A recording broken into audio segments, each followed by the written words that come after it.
Yes, we are live now. Hello friends, this is Ravindra Kumar. Welcome to our channel Physics Point Academy. Previous class में हमने semi empirical mass formula या अर्धमूलानुपाती द्रव्यमान सूत्र के बारे में पढ़ा था और उसके ऊपर बेस कुछ न्यूमेरिकल्स थे, उनको भी हमने प्रीवियस क्लास में डिस्कस किया था। और आज का जो हमारा जो टॉपिक है वो है नाभिक का स्थायित्व वक्र, या इसको सैगर चार्ट भी बोलते हैं, या इसको एनजेड वक्र भी बोलते हैं। ये तीनों एक ही बात है। एग्ज़ाम में सैगर चार्ट के नाम से भी पूछा जाता है, एनजेड वक्र भी खींचिए वैसे भी पूछा जाता है, और नाभिक का स्थायित्व वक्र को खींचिए ये भी पूछा जा सकता है। अब देखो इसमें देखते हैं, तो नाभिक के स्थायित्व के अध्ययन के लिए, नाभिक के स्थायित्व का अध्ययन करना था किसको? सैगर को। के लिए सैगर ने सभी स्थायी नाभिकों की प्रोटॉन संख्या Z और न्यूट्रॉन संख्या N के मध्य ग्राफ खींचा, जिसे Zn ग्राफ या सैगर चार्ट कहते हैं। मतलब सैगर नामक एक साइंटिस्ट हुए, उसको क्या करना था कि नाभिक के स्थायित्व का अध्ययन करना था। तो उसके लिए उसने क्या किया, एक अक्ष पे तो प्रोटॉनों की संख्या Z और दूसरे अक्ष पे न्यूट्रॉनों की संख्या N के बीच में एक ग्राफ खींच दिया। और कौन से नाभिक लिए? सभी स्थायी नाभिक उसने लिए इसके अंतर्गत, जो केवल स्टेबल न्यूक्लियाई उनको ही लिया, जो प्रकृति में मतलब एग्जिस्ट ही नहीं करते या मतलब रेडियो एक्टिव, उनके लिए उनको नहीं लिया यहाँ पे उसने। तो जितने भी स्थायी नाभिक हैं उनको, और उनकी प्रोटॉन संख्या Z और न्यूट्रॉन संख्या N के मध्य एक ग्राफ खींचा, जिसे उसने Zn ग्राफ कहा।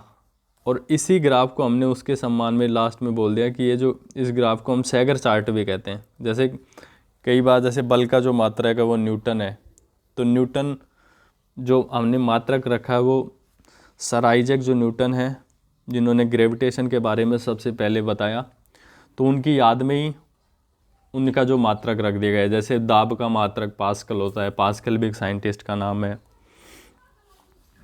तो इस हिसाब से उनके सम्मान में हमने सैगर चार्ट का नाम ही एन जेड जो वक्र है उसका नाम ही क्या रख दिया? सैगर चार्ट। अब देखो सैगर नामक साइंटिस्ट ने क्या किया, उन्होंने एक अक्ष पे तो लिया प्रोटॉनों की संख्या Z और दूसरे अक्ष पे लिया न्यूट्रॉनों की संख्या N। उन्होंने देखा कि वे नाभिक जिनकी द्रव्यमान संख्या 20 से कम है उनमें क्या मिलेगा आपको? प्रोटॉनों की संख्या और न्यूट्रॉनों की संख्या समान मिलेगी। जब दोनों समान है तो जो आपको जो ग्राफ है एक स्ट्रेट लाइन मिलेगा। मतलब 10 प्रोटॉन है तो 10 न्यूट्रॉन, 12 प्रोटॉन है तो 12 न्यूट्रॉन, 20 प्रोटॉन है तो 20 न्यूट्रॉन। तो वे नाभिक जिनकी द्रव्यमान संख्या 20 से कम है उनके लिए तो देखो ये जो वक्र है वो एक सीधी रेखा मिलता है। वक्र जो है कैसा मिलेगा? एक सीधी रेखा मिलता है। लेकिन जैसे ही द्रव्यमान संख्या 20 से ज़्यादा होती है तो ये जो वक्र है धीरे धीरे वाई अक्ष की तरफ मुड़ने लगता है। क्यों मुड़ने लगता है? कि वे नाभिक जिनकी द्रव्यमान संख्या है ना 20 से ज़्यादा है, उनके लिए क्या होता है कि न्यूट्रॉन की जो संख्या है वो प्रोटॉनों की तुलना में तेज़ी से बढ़ती है। मतलब जैसे आपने यूरेनियम 92-235 ही देखा, तो आप कैलकुलेट करके देख लो, इसमें 92 प्रोटॉन न्यूट्रॉन नहीं है। जैसे प्रोटॉन तो 92 है लेकिन इसमें न्यूट्रॉन 92 नहीं है। आपको न्यूट्रॉन जो है वो प्रोटॉन से ज़्यादा ही मिलेंगे। तो जैसे जैसे द्रव्यमान संख्या बढ़ती जाती है ना, तो क्या होता है कि न्यूट्रॉनों की जो संख्या है वो प्रोटॉनों की तुलना में तेज़ी से बढ़ती है। तो इसीलिए इधर चलेंगे तो आपको पता है प्रोटॉनों की संख्या बढ़ेगी, ऊपर चलेंगे तो न्यूट्रॉनों की संख्या बढ़ेगी। तो यहाँ से देखते हैं ना, तो प्रोटॉन कम बढ़ रहे हैं, न्यूट्रॉन ज़्यादा बढ़ रहे हैं। तो इसीलिए ये आगे बढ़ने की बजाय है ना, ये ऊपर की तरफ जा रहा है ग्राफ ज़्यादा। तो ये जो ग्राफ है इस हिसाब से आया है। उम्मीद करता हूँ आपको अच्छे से समझ में आया होगा। अब देखो जैसा ग्राफ में दिख रहा है ना वैसा ही हम लिखेंगे नीचे इसके कंक्लूजन में। तो देखो वक्र के अध्ययन से निम्न निष्कर्ष प्राप्त होते हैं। अब कौन कौन से निष्कर्ष प्राप्त होते हैं? देखो पहला जो निष्कर्ष है वो कि हल्के नाभिक में भी कौन से? वे नाभिक जिनकी द्रव्यमान संख्या 20 से कम है। के लिए प्रोटॉन तथा न्यूट्रॉन की संख्या बराबर होती है। जितने भी हल्के जो नाभिक होती है ना, उनमें प्रोटॉन और न्यूट्रॉन की संख्या क्या होती है, बराबर होती है। तथा ये सभी नाभिक क्या होते हैं, स्थायी होते हैं। तो जिनमें न्यूट्रॉन की संख्या प्रोटॉन की संख्या के बराबर होगी ना, तो वे नाभिक जो होंगे वो स्थायी नाभिक होते हैं। और इनके लिए जो n/z का जो मान है वो कितना होगा, 1 के बराबर होगा। जैसे ये 10 न्यूट्रॉन है तो 10 प्रोटॉन है, तो 10 में 10 का भाग देंगे तो 1 ही आएगा। तो जब n बराबर z होगा तो n/z की जो वैल्यू है वो कितनी आएगी, तो 1 आएगी। तो ये तो ग्राफ से या एक्सपेरिमेंट से सैगर ने पहला निष्कर्ष ये निकाला। अब उसके बाद में दूसरा जो निष्कर्ष है वो है कि मध्यवर्ती, मतलब जिनकी द्रव्यमान संख्या 20 से ज़्यादा है, या मध्यवर्ती जो भी नाभिक हैं, जैसे मीडिएट में हमने बाइंडिंग एनर्जी कर्व खींचा था ऐसे करके, मध्यवर्ती तथा भारी नाभिक, मध्यवर्ती और भारी जो नाभिक होते हैं ना बीच के, जिनकी द्रव्यमान संख्या जैसे 50-60 के समथिंग है, ये मध्यवर्ती में आने लग जाते हैं धीरे धीरे। और भारी नाभिक जैसे यूरेनियम 92-235 में न्यूट्रॉनों की जो संख्या है, इनमें क्या होता है, न्यूट्रॉनों की जो संख्या है वो प्रोटॉनों की संख्या Z से अधिक होती है। मतलब इनमें क्या होता है, न्यूट्रॉनों की जो संख्या है वो प्रोटॉनों की संख्या से अधिक होती है। इसीलिए क्या होता है कि इनके लिए देखो Z का जो nz का जो वैल्यू है वो 1 से 1.6 के बीच में एग्जिस्ट करेगी। चाहे 1.1 भी हो सकता है, 1.2 भी हो सकता है, 1.3 भी हो सकता है, और मैक्सिमम कितना हो सकता है, 1.6 हो सकता है। तो जिनकी द्रव्यमान संख्या 20 से कम है उनके लिए तो n और z की जो वैल्यू है वो बराबर होती है, जिससे n/z जो का जो मान है वो क्या होता है, 1 आता है। और मध्यवर्ती और जो भारी नाभिक हैं उनमें n/z का जो वैल्यू है वो 1 से 1.6 के बीच में होती है। तो ये इसका दूसरा कंक्लूजन हो गया। अब देखो, हमने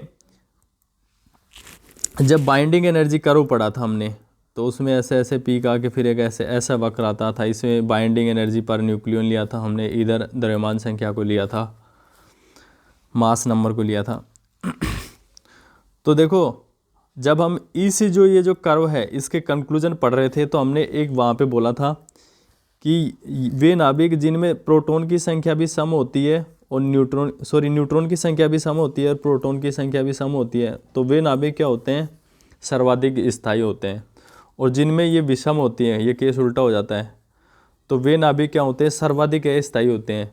और फिर तीसरा हमने केस लिया था कि वे नाभिक जिनमें प्रोटॉन की संख्या तो सम और न्यूट्रॉन की संख्या सम और प्रोटॉन की संख्या क्या हो, विषम। या इसका उल्टा केस भी हो सकता है कि न्यूट्रॉन विषम और प्रोटॉन सम। तो ऐसे जो नाभिक होते हैं ना वो मध्यवर्ती स्थायी होते हैं, ऐसा हमने पहले बताया था आपको, मध्यवर्ती स्थायी होते हैं। तो उन्हीं का एक कंक्लूजन यहाँ से उठाया गया है, वहाँ से उठाया गया है। देखो, सैगर ने क्या किया, सैगर ने क्या देखा, देखो, जब प्रोटॉन संख्या Z और न्यूट्रॉन संख्या n दोनों क्या है, सम है, तो ऐसे जो स्थायी नाभिकों की संख्या सर्वाधिक 59% है। देखो ये क्या कह रहा है कि मान लो आपके पास 100 स्थायी नाभिक हैं, तो उसने ये देखा कि ऐसे नाभिक जिनमें प्रोटॉन की संख्या n भी सम है और न्यूट्रॉन की संख्या n भी सम है और प्रोटॉन की जो संख्या है वो Z भी सम है, तो 100 में से 59 जो नाभिक हैं वो ऐसे थे जिनमें प्रोटॉन की संख्या भी, न्यूट्रॉन की संख्या सम और Z प्रोटॉन की संख्या सम थी। स्थायी नाभिकों का 59% मतलब ऐसे नाभिक थे जिनमें प्रोटॉन और न्यूट्रॉन की जो संख्या थी वो सम थी। कहने का मतलब इसके अलावा जो केस है ना वो केवल 39% ही था, कि मतलब 100 में से 59 नाभिक तो ऐसे मिलेंगे जिनमें न्यूट्रॉन और प्रोटॉन दोनों की संख्या सम थी। ऐसा सैगर नामक साइंटिस्ट ने एक्सपेरिमेंट के द्वारा देखा, मतलब उन्होंने ऐसा ऑब्जर्व किया। अब देखो, हमने बताया था आपको कि जिसमें न्यूट्रॉन की संख्या और प्रोटॉन की संख्या ये दोनों क्या हो, सम हो, तो वो जो नाभिक होते हैं वो सर्वाधिक स्थायी होते हैं और उनकी जो संख्या है वो कुल नाभिकों का 59% है, 59% है। अब देखो वहाँ पे हमने बताया था कि यदि न्यूट्रॉन प्रोटॉन दोनों की संख्या विषम हो तो ऐसे जो नाभिक होते हैं वो सर्वाधिक अस्थायी होते हैं। लेकिन सैगर ने एक्सपेरिमेंट के द्वारा ये पाया कि इसमें भी अपवाद हैं। तो वो अपवाद कौन से हैं? प्रकृति में 4 ऐसे भी नाभिक पाए जाते हैं जिनमें प्रोटॉन न्यूट्रॉन की जो संख्या है वो विषम होने के बावजूद भी क्या है, स्थायी है। नाभिक क्या है? नाभिक क्या है? एक मिनट, सॉरी, वो नाभिक क्या है? स्थायी है। मतलब दोनों विषम है फिर भी दादागिरी से क्या है, स्थायी है। तो वो कौन से ऐसे खतरनाक वाले नाभिक हैं जिनमें न्यूट्रॉन और प्रोटॉन दोनों की संख्या विषम होने के बावजूद भी वो क्या है, स्थायी हैं? तो एक तो है deuterium 1s2, lithium Li6, boron B10, nitrogen N714। तो ये 4 ऐसे नाभिक हैं जिनमें न्यूट्रॉन और प्रोटॉन दोनों की संख्या क्या है, विषम है, उसके बावजूद भी क्या है, स्थायी हैं। तो फ्रेंड्स आज की क्लास में इतना ही, और उम्मीद करता हूँ आपको हमारा ये जो वीडियो है बहुत अच्छा पसंद आया होगा।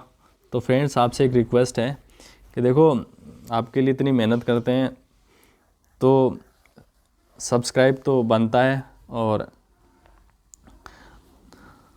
तो आप भी सब्सक्राइब करें, अपने फ्रेंड्स को भी बताएं ताकि ज़्यादा से ज़्यादा लोगों को इसका बेनिफिट हो सके। तो मिलते हैं नेक्स्ट क्लास में, आज के लिए इतना ही, तब तक के लिए नमस्कार, जय हिंद।